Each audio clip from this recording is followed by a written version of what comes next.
اي وقت العطاء ديالو ما مشاش في الاتجاه اللي كينتظروا الجمهور، لكن في وقت من الاوقات غير مجرى المقابله وسجل الهدف الاول لفائده فريق الرجاء.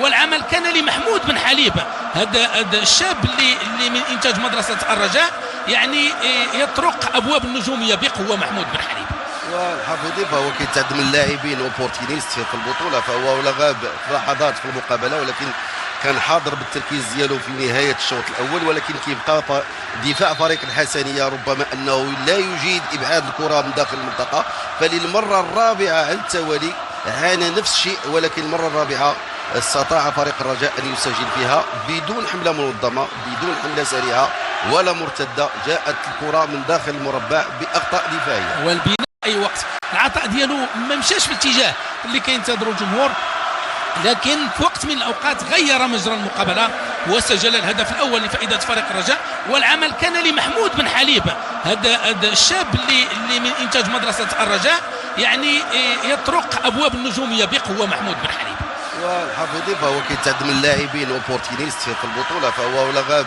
في لحظات في المقابله، ولكن كان حاضر بالتركيز ديالو في نهايه الشوط الاول. ولكن كيبقى دفاع فريق الحسنيه ربما انه لا يجيد ابعاد الكره من داخل المنطقه، فللمره الرابعه على التوالي عانى نفس الشيء، ولكن المره الرابعه استطاع فريق الرجاء ان يسجل فيها بدون حمله منظمه، بدون حمله سريعه ولا مرتده. جاءت الكره من داخل المربع باخطاء دفاعيه. والبناء تخرج الكره خارج الميدان، او اللاعب البركاوي ما بغاش يخرج الكره خارج الميدان، وضربه جزاء، ضربه جزاء لفائده فريق. لاحظوا ان التدخل انس زنيتي كاينه ضربه جزاء، ولكن لو فير بلاي غاب في هذه اللقطه. جلال الدودي بطريقه ذكيه كينفذ، بطريقه جميله وذكيه كينفذ ضربه الجزاء. تمريره للجهه اليمنى لجلال الدودي، هدف تعادل، هدف تعادل لفريق حسنيه اكادير. البركاوي يسجل هدف تعادل.